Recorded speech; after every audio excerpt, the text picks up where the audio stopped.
You are looking at Julian's pronunciation guide, where we look at how to pronounce better some of the most mispronounced words in the world, like this other curious word. But how do you say what you're looking for today? Let's learn how to pronounce this word from Italian once and for all. Correctly. Yes, correctly. This is more famous for being the name of a shape of pasta from Italy. If you want to learn more pasta names and recipes from Italian cuisine, stay tuned.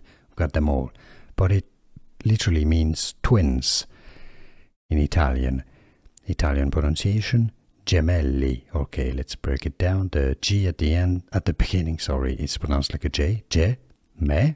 Gemelli. Because you have a double L, you want to make it twice as long. Stress really on that L.